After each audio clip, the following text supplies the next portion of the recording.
2021. But does the Minister recognise that we can all see an explosion in consumption among children and young people as the energy drinks market has expanded? If the Government won't take action because of a lack of data, what are they going to do to improve the evidence base? Because the lack of action here is very disappointing. Minister. I thank Claire Baker for that question, and I think she raises a very relevant point. Whilst we do not intend to proceed with legislation at this time, we recognise that this is an issue of concern to parents and teachers, and we continue to support voluntary measures to restrict the sale of energy drinks to children, and will keep this under review and how we can strengthen these. We will consider additional information gathering and analysis, including in relation to energy drink consumption, to support further consideration for mandatory measures in the future. Sandesh Gohani. Thank you. We are facing a childhood obesity epidemic here in Scotland. When the pledge was announced in 2018, the prevalence of childhood obesity was 14%. Latest reports now show it's 18%. That's a 4% increase. And as a practicing NHS GP, I can tell you that childhood obesity leads to a host of health issues for children into adulthood, including type 2 diabetes, respiratory and high blood pressure.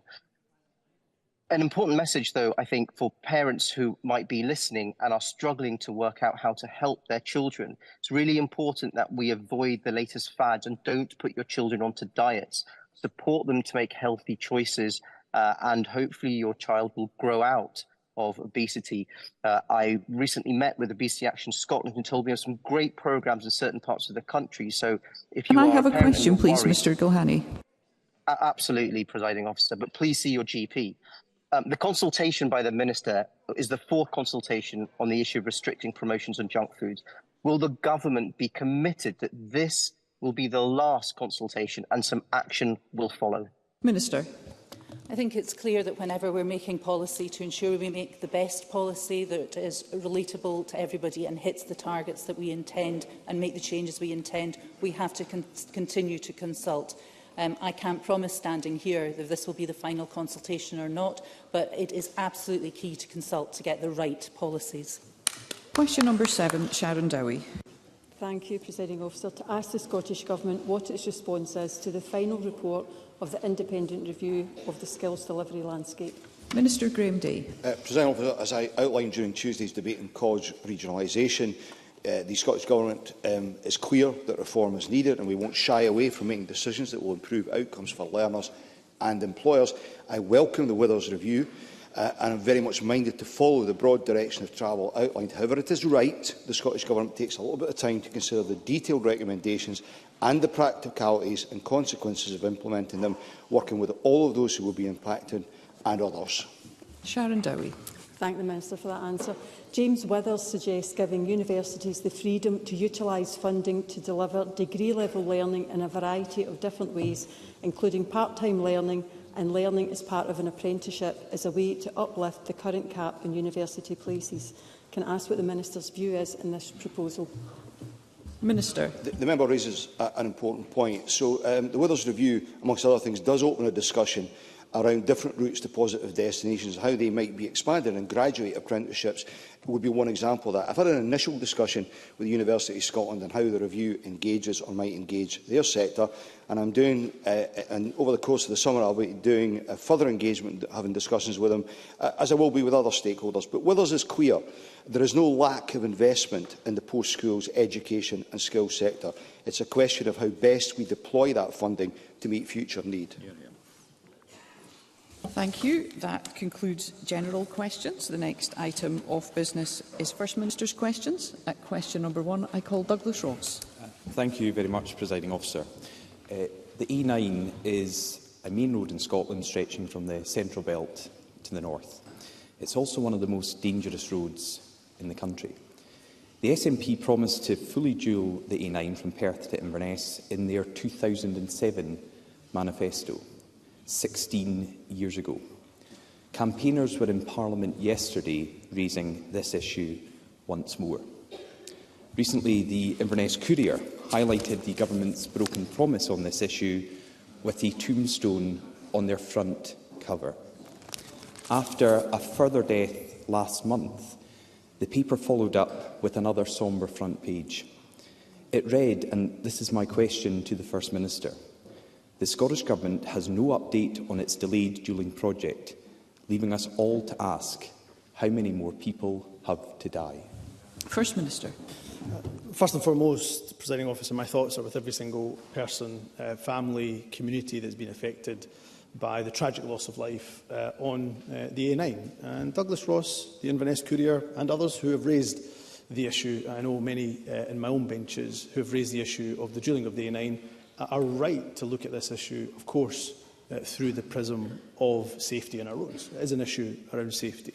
And that is why, since 2007, that commitment that Douglas Ross references, we have taken action. There has been £430 million of investment in the A9. Road users are benefiting, of course, from dual sections already. We know Concraig and Dalradi, we know Luncarty and the Pass of Burnham, which opened in September 2017 and August 2021, respectively.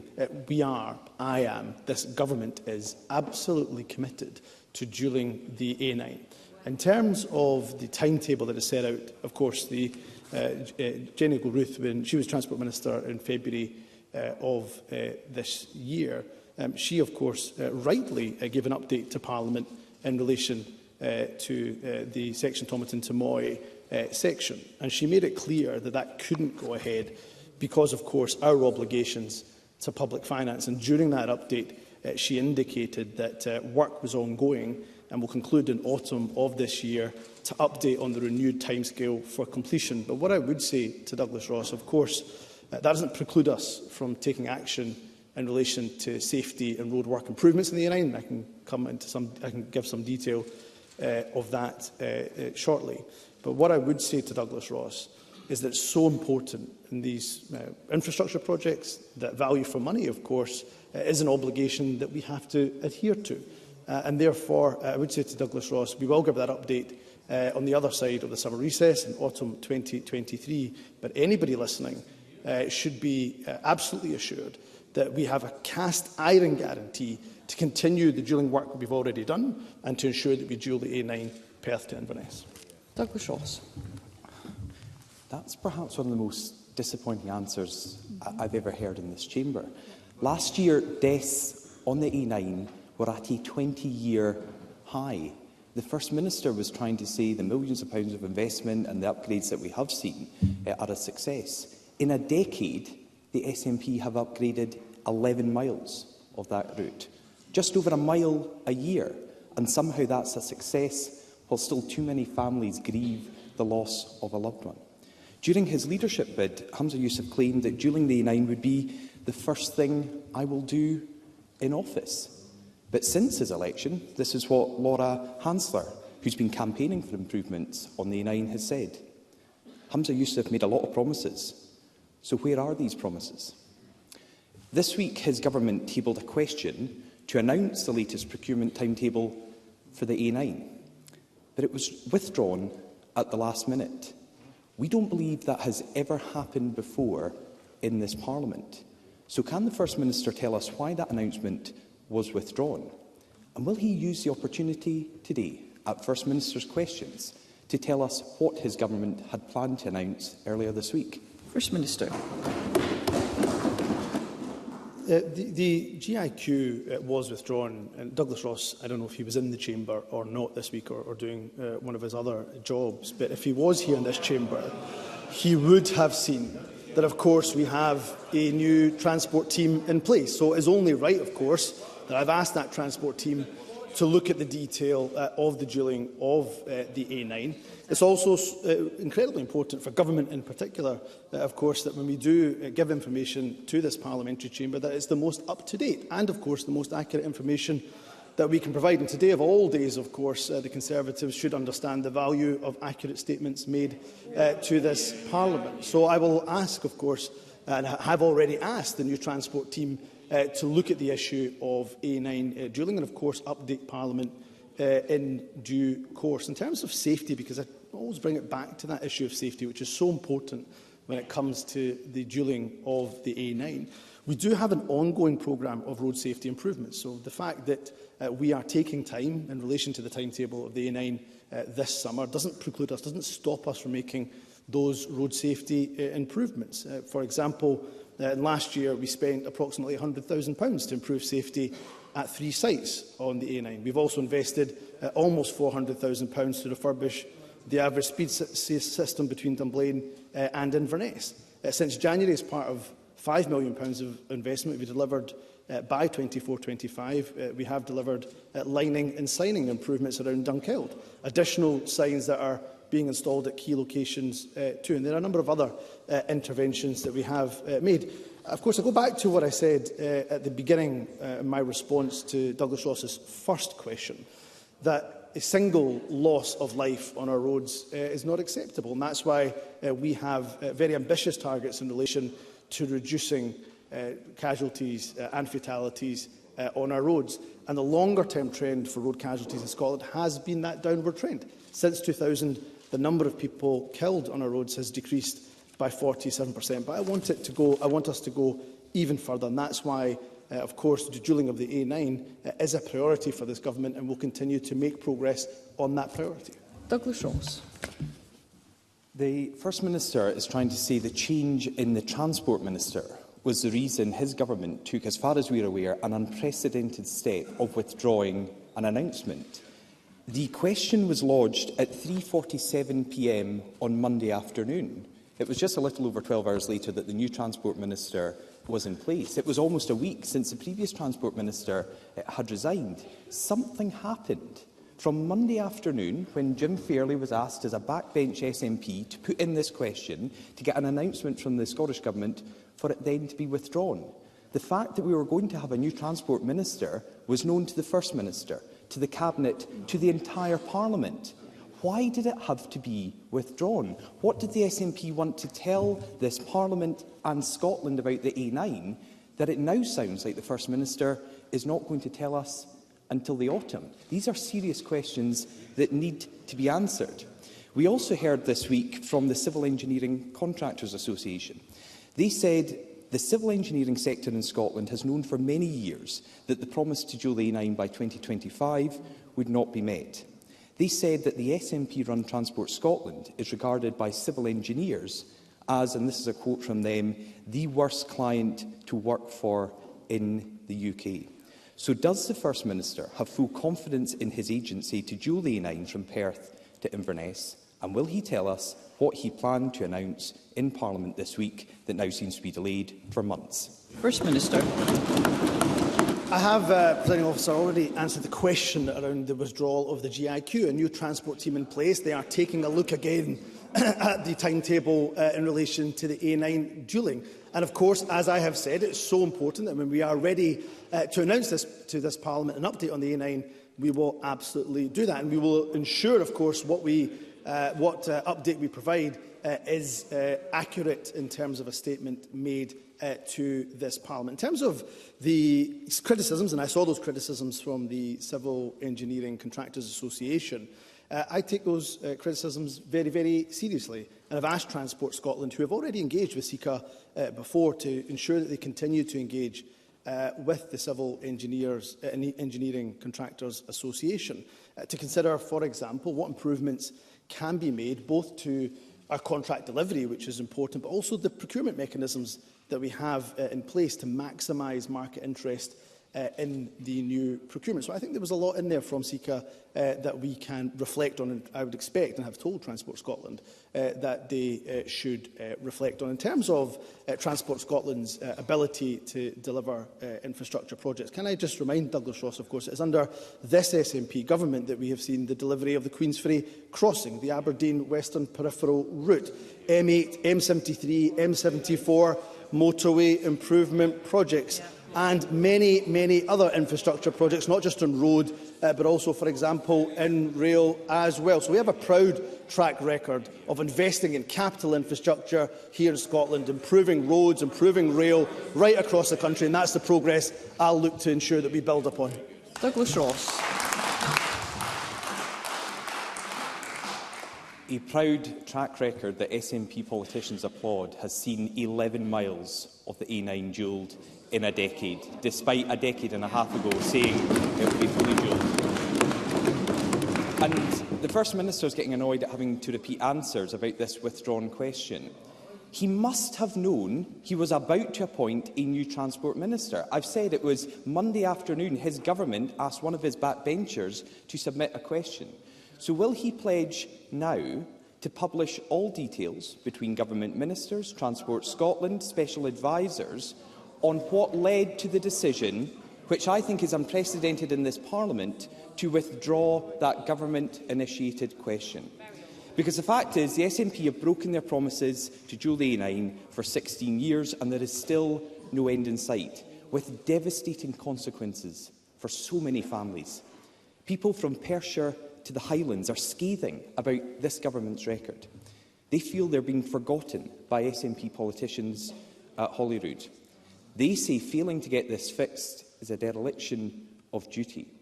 Campaigners say they fear that dualling the A9 will now take to 2050. Is it really going to take another 30 years to fulfil a promise made by the SNP more than a decade and a half ago? And I come back to my very first question. How many more people have to die before this road is fully dualled? First Minister.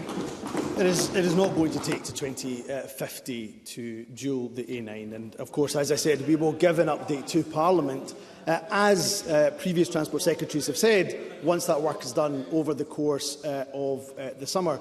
I mean, one of the other challenges we have, of course, with capital infrastructure projects is the cost, the increasing cost, because of high inflationary costs, something that the Conservatives of course, should know well about, given, of course, that they have been the architects of the sky-high inflation that we have seen because of their economic mismanagement of the public finances. And, of course, it is the Conservative UK government that has repeatedly cut our capital budget over the years, why we have to make extremely difficult choices. But even amongst those difficult choices, let me once again reiterate the cast iron guarantee that we have of dualling the A9, building upon the progress we have already made.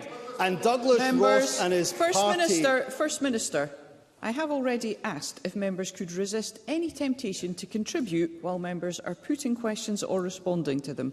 First Minister. Issue of course, the GIQ. I have already made it clear we have a new transport team in place, and I have asked that new transport team to once again to look at this issue. This is desperate stuff from Douglas Ross, who is trying to dodge, no doubt deflect, of course, from the serious scandal that his party is engulfed with Boris Johnson. Not just lying to the House of Commons, but of course betraying the people of this country and of the UK, when they, of course, couldn't visit a loved one, when they couldn't attend funerals of a loved one, and they shouldn't be shouting this down, when they couldn't attend the funeral of a loved one, Boris Johnson was breaking the rules and having parties in number 10. So Douglas Ross can try to deflect, he can try to dodge, but of course nobody in this country will forget that Douglas Ross backed Boris Johnson to the very hilt, presiding officer. Question number 2, Anas Sarwar. Earlier today, the Government released its new cancer strategy. Cancer remains Scotland's biggest killer and brings anxiety and misery to thousands of people across Scotland every year. Identifying and treating cancer quickly saves lives, but the 62-day treatment standard has not been met in over a decade, and today's 10-year strategy has given no indication of when it will be met, and the action plan doesn't mention it at all. So can I ask the First Minister when the Government expects to meet the 62-day cancer treatment standard? First Minister. Well, of course, there was challenges, as Anas Sarwar is right to say, even pre-pandemic in relation to the 62-day target. We had, of course, been achieving the 31-day target with consistency, and there are challenges because of the shock of the pandemic, which has, of course, further exacerbated both the 31-day target and the 62-day target. In relation to the actions we are taking, the cancer strategy is an important plan. It has, of course, been welcomed by, we know, many stakeholders. But what I would say to Anas Sarwar, he will understand the scale of the challenge we're facing. We had to take I think probably, arguably, the most difficult decision that the government had to make during the course of the pandemic, and that was to pause cancer screening for a number of months. We are working through that backlog. And what I would say to Anas Sarwar, though we're not meeting, as he was right to say, the 62-day target, and challenges still remain, although we are close to the 31-day target, not quite meeting it, we are seeing more patients in the last quarter than, for example, the quarter before, and we are seeing more people through both the 31-day pathway and also the 62-day pathway. But there's a range of actions we are taking because, of course, cancer and the recovery of those waiting times, the recovery of the NHS, is of the highest priority to this government. Anas Sarwar. The First Minister didn't actually answer the question about when they expect to meet the target, and I remind him COVID didn't start a decade ago, and that's been the level of time that they haven't met this standard. But of course we need a strategy, of course we need a plan, but we actually need the government to deliver quality cancer care. Malcolm Graham is 76 and lives on Lewis. Last year he had a tumour removed, but last month was told the devastating news that his cancer was back in his liver and lungs. He's been waiting anxiously to hear about when his treatment would start, but this week he received this letter. We regret to inform you that currently we do not have an appropriate oncologist able to see you to supervise your ongoing treatment. We are in discussion with the other cancer centres within Scotland, but they also have a shortage of oncologists and as yet have not been able to offer any assistance. This does sadly mean you are likely to experience some delay and disruption to your treatment until we can find a replacement. Delay and disruption. This is life and death for people across the country. There is a shortage of oncologists across Scotland when cancer remains Scotland's biggest killer. After 16 years of SNP government, why is there no oncologist available anywhere in Scotland to treat Mr Graham? First Minister. I'm, of course, happy to look at the detail of the case. I don't have all the detail of the case, but I am happy to look at it if Anas Sarwar wishes to send those details across. What I would say is, of course, there is a global shortage, in fact, we know, of oncologists, and we have been working over the last 16 years to increase the number of oncologists here in Scotland. Since 2007, there's been an almost 100% increase in consultant oncologists, from 69.5 whole-term equivalents in September 2006 to 137.2 whole-term equivalents in the last statistics in December 2022. We've increased consultant radiologists by 60% as well. We've increased consultant radiologists.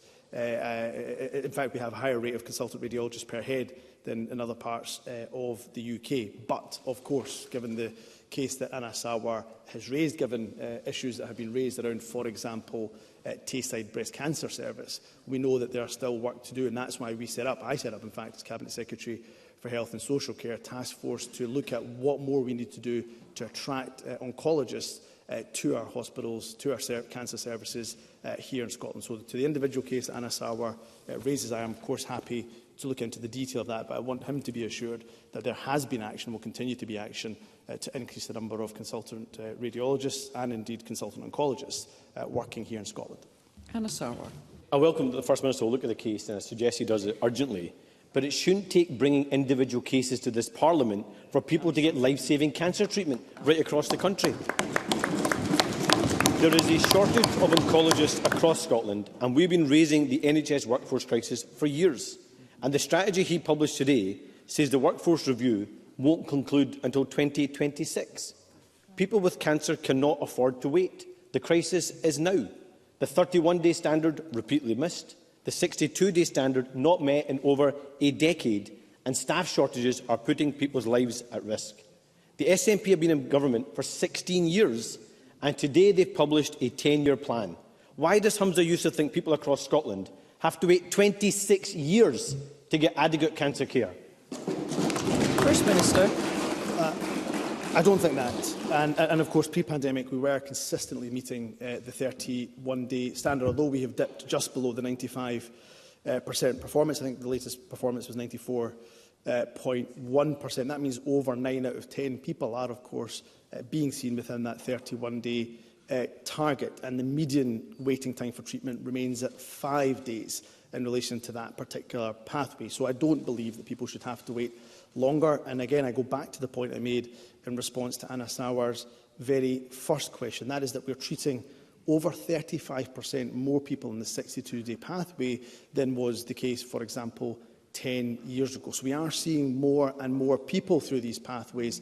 And of course, we're doing everything we possibly can, and I will continue to do everything we possibly can to ensure that we improve the performance on both the 31-day and the 62-day pathway. We're also looking at how we can redesign our cancer services, what more we can do to add additional capacity. For example, we also have mobile MRI scanners, mobile CT scanners, which again are providing some additional capacity, often to hard-to-reach remote, rural and island communities. So this government and I am entirely focused on the NHS recovery, but of the highest priority is of recovery of our cancer services. Thank you. Question number 3, Stephen Kerr. To ask the First Minister what the Scottish Government's position is on the future and viability of rural schools. First Minister. Rural schools play an important part in our communities. Like many Western European countries, in particular, Scotland is facing a set of long-term population challenges, and we know this is particularly acute in some remote, rural and island communities. That's why in 2021 the Scottish Government published Scotland's first population strategy. In Scotland, there is a presumption against the closure of rural schools. Where local authorities do plan to close a rural school, they are required to undertake a thorough and lengthy consultation process. This includes demonstrating the educational benefit of the closure, considering the impact of the school closure on the local community and school travel arrangements, and consulting the community on alternatives to closure. This process ensures that the impact of any decision is properly considered and options are explored. No school closure decision, of course, is ever and should ever be taken lightly. Stephen Kerr.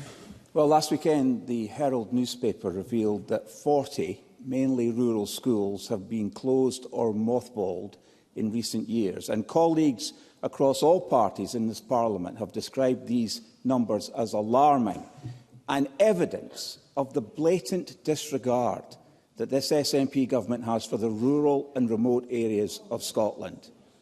Families with young children in rural Scotland are being left high and dry by the SNP's neglect, and the SNP government still has no plan for any of this. And now there are 15 more schools at risk of closure, including Blackness School in my constituency. So will the First Minister, like his predecessor, turn his back on rural Scotland, or will he take this opportunity to send a strong message of support for our rural schools? First Minister.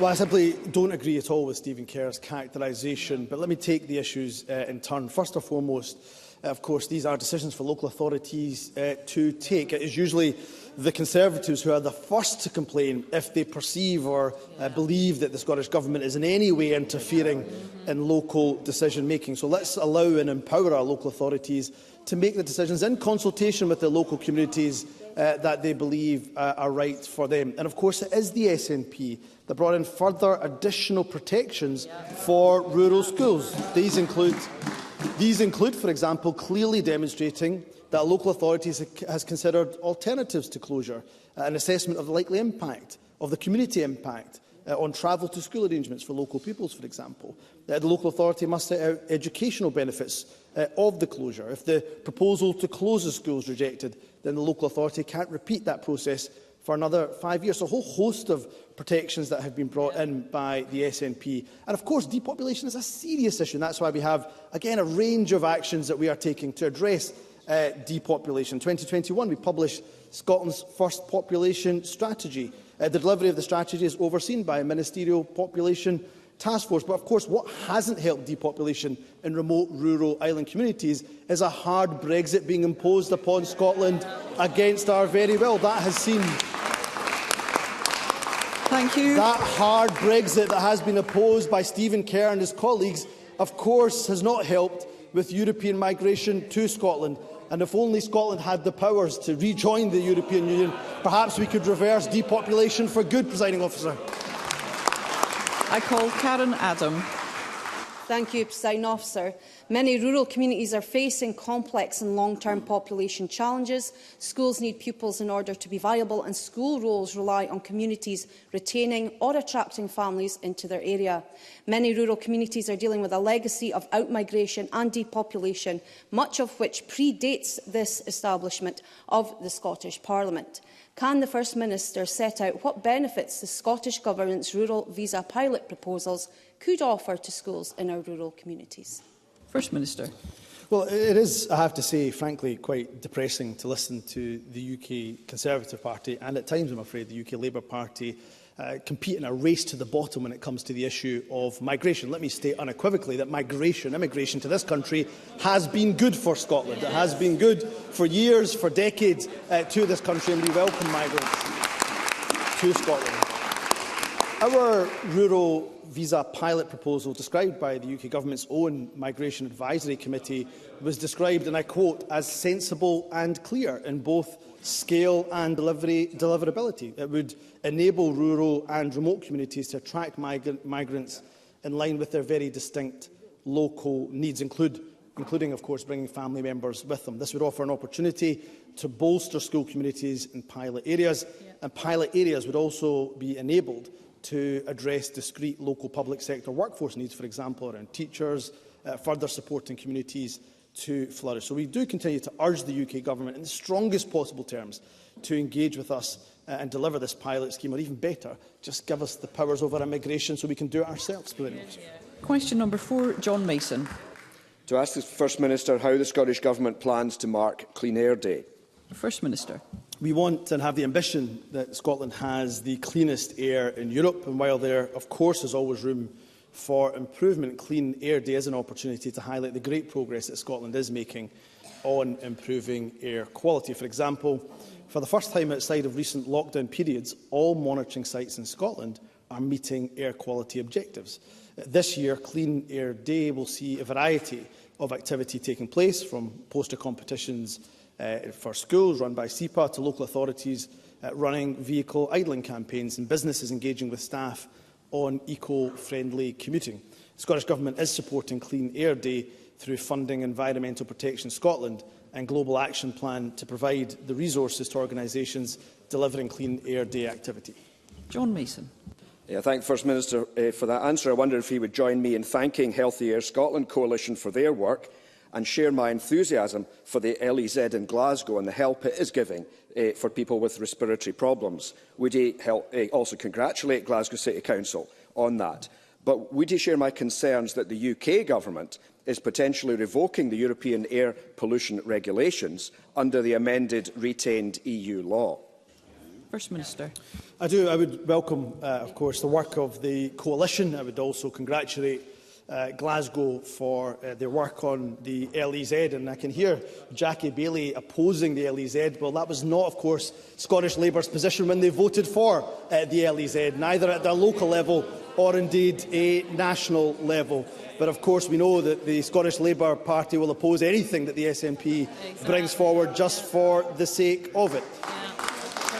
Thank you. LEZs are being introduced to improve air quality and support Scotland's wider emission reduction ambitions, as well as to protect Scotland's health. And that is, of course, the point. This is, at its heart, a public health issue. That is why the likes of Asthma and Lung UK Scotland have, of course, supported the introduction of the low emission zones. We're very concerned at the UK Government's decision to revoke the UK-wide National Air Pollution Control Programme provisions through the retained EU law bill, especially as they appear to have no plan in place to replace these crucial provisions. Scottish Government officials do continue to engage with counterparts across the UK to try to resolve this. However, we will not hesitate to act to protect Scotland's devolved interest and the health of the people of Scotland. Liam Kerr. Very grateful. Reducing car travel is key to clean air, yet the Scottish Government cut bus funding by £37 million by ending the Network Support Grant Plus, and recently dismissed my campaign to reopen Cove and Newton Hill stations to slash traffic entering Aberdeen. So when will the Scottish Government actually deliver a route map to the 20% reduction in car kilometres and stop discouraging people from taking public transport? First Minister. Well, of course, that was COVID funding that we gave to the sector, understandably so, to support them during the course of lockdown and over the course of the pandemic. And it was, of course, the UK Government that unilaterally withdrew COVID funding. I know because I was, of course, the Health Secretary here in Scotland at the time when they took that decision to unilaterally withdraw any COVID funding. So we have a good record in relation to helping not just the bus industry, but, of course, investing in public transport. What doesn't help is every time we look to bring forward a measure that helps to tackle the climate emergency, it's opposed time and time again by the Scottish Conservatives. Question number 5, Brian Whittle. Thank you, Presiding Officer. To ask the First Minister what the Scottish Government's response is to reported concerns that its proposals to ban gas and other direct emission heating systems in new build homes from next year could have a serious adverse impact on the housing sector. First Minister. As though right on cue, the new build heat standard will apply to all new buildings with a warrant from next April. It means that new homes will be fitted with a climate-friendly heating system at the outset, and so will be future-proofed against having to be retrofitted a few years later. The standard is just one part of Scotland's programme to meet our legal climate change targets which, of course, every single party in this Parliament voted for. Lord Dibben, a former Conservative Secretary of State, in his role as Chair of the Climate Change Committee, has highlighted that England will follow the same path a year later and has urged the UK Government to meet the same timescales as here in Scotland. There's been extensive consultation, extensive engagement with the industry since 2019 on the proposals, and will continue, of course, to constructively work with them to overcome any remaining barriers to delivery. Brian Whittle. Can I thank the First Minister for that reply? But, Presiding Officer, the Scottish Government's plans for zero-carbon heating are shaping up to be another Scottish Green-led mess. On new homes, the housing sector are warning fewer homes will be built and prices will rise. On retrofitting, the industry has serious doubts the supply chain can even produce the 1 million heat pumps the Scottish Government have pledged to install by 2030. And even if it can, there aren't enough people qualified to install them. The construction industry has told me that Scotland needs over 20,000 new engineers and tradespeople by 2028 to have even a hope of meeting that goal. But instead of thousands of new students in training, we have Patrick Harvey crowing about another world-leading target. Presiding Officer, big targets aren't a substitute for detailed plans, and it's obvious to everyone but the First Minister his Green Minister's contribution to net zero are mostly hot air. So can I ask the First Minister, what's more important to the SNP, a Green Scotland or the Scottish Greens? First Minister. What's most important to the Scottish Government is making sure we have a sustainable planet to hand on to our future generations to come. Let me respond to Brian Whittle in terms of the response from the industry. He is wrong to categorise it as universal opposition. That is not the case. Let's see some of the reaction from some of those in the house building industry. The Scottish Federation of Housing Associations, and I quote directly, SFHA is supportive of the need to improve the energy performance of new buildings and minimise the negative environmental impacts associated with heating our homes. Our members already build high-quality homes which exceed the minimum standard of the building regulations. We're therefore supportive of plans to regulate all tenures through changes to building standards. Let's look at what Barratt Developments plc have to say. Barratt Developments plc supports the Scottish Government's efforts to meet its statutory climate change targets, and the new buildings should be sustainable and fit for the future. Tulloch Homes say from our direction within the Springfield Group, we've already embraced the shift away from direct emission heating systems and have been delivering ASHP and other associated technologies within the group across the country for over 15 years. We are supportive of the Scottish Government's principal intentions on new build heat standards and the net zero heating pathway. The trouble, of course, for the Scottish Conservatives is they think that when it comes to the climate emergency, we can just wish it away. They voted, quite rightly so, for those ambitious world-leading targets, and then they oppose every single action that we bring forward to do something about it. Thank you. The Tories oppose measures to reduce city centre traffic. They U-turn on glass recycling. They now oppose new heating standards. So the Scottish Conservatives should get off the fringes. They should join the consensus in this Parliament, in this country, and take serious action that is required to tackle the climate emergency in this country. Willie Coffey.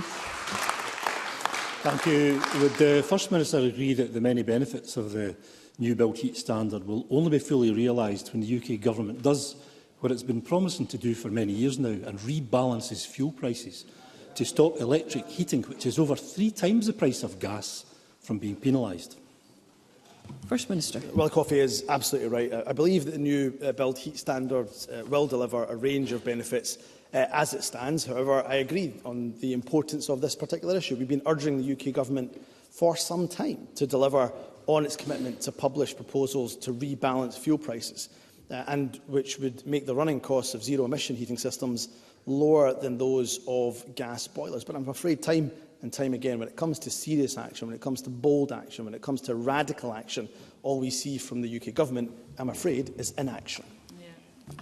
Willie Rennie. There are several housing estates in my constituency in North East Fife in recent years that have had gas boilers installed in them, which I think is idiotic, especially when we're trying to deal with climate change. But can the First Minister agree that to send his Minister to discuss with the sector their concerns about the installation of gas boilers? Because I think it is important that we use new technologies like air source heat pumps to try and deal with the big challenge that we face. It might be hard, but we need to get on with it. First Minister. Well, I'm absolutely happy to engage, and he's right, it will be hard. The action that we have to take in tackling the climate emergency is not easy.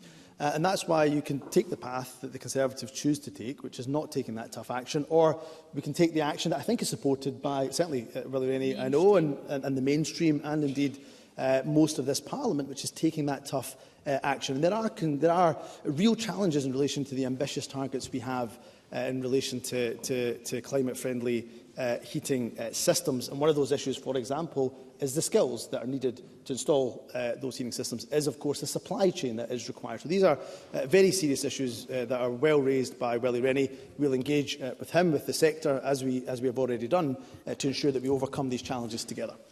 Question number 6, Christine Graham. Thank you very much, Presiding Officer. I declare an interest as a member of the SSPCA and convener of the cross-party group on animal welfare to ask the First Minister what the Scottish Government's response is to reports that Scotland's leading animal welfare charity, the Scottish SPCA, is in financial crisis. First Minister. The Scottish Government takes very seriously the issue of animal welfare, and I thank Christine Graham for drawing this important matter to my attention, to Parliament's attention. I think anybody would recognise that Christine Graham has had a long-standing record in raising issues around animal welfare for many, many years in this Parliament, and indeed out with this Parliament. Sadly, I'm afraid to say the often callous approach by the Conservative Government, which is failing to help people, failing to help communities, failing to help charities to cope with unacceptably high inflation levels, is all too pervasive. Charities like the Scottish SPCA, which are in the front line of the impact of the cost of living crisis, are no exception. So I do share Christine Graham's concerns. I've asked officials to liaise with the Scottish SPCA to provide support and to fully understand the issues it faces. Christine Graham. I thank the First Minister for his answer. Companion animals in particular play a huge role in helping people's mental well-being, but inflation, as the First Minister has referenced, has put huge pressures on the cost of providing them, and heartbreak for those who find they simply have not the resources to keep them. This puts more pressure on the SSPCA and other animal welfare charities. At the same time, these charities have themselves to cope with inflation. For the SSPCA, for example, it costs $56,000 a day to run, 14% up on last year. Will the First Minister, following these discussions that his officials are having with these charities, report back and let us see where these discussions have gone? First Minister. I just heard, while I was giving my response to Christine Graham's initial question, the Conservatives mumbling, what has this got to do with the UK Government? If they haven't figured out what the cost of living crisis has got to do with the Conservative Government, I suspect when it comes to the next general election, they will find out in pretty brutal fashion, Presiding Officer. Thank you. Nobody should have to give up a loved family pet. Keeping pets and people together is the best way to protect animal and human welfare. So I'd like to take this opportunity to highlight the work delivered by the Scottish SPCA's Pet Aid Scheme, This initiative aims to support people and pets who are struggling by providing essential food supplies for animals through a network of food banks right across most of Scotland. Officials do hold regular meetings with the Scottish SPCA to discuss current issues and provide support where appropriate through policy advice, through sharing of wider communications. And I will, of course, update Christine Graham on the discussions, the latest discussions I've asked officials to have. And finally, I would urge anyone struggling to care for their pet to call the Animal Helpline in the strictest confidence, because there is help, there is advice and there is support available. Thank you. Move to general and constituency supplementaries. I call Russell Findlay.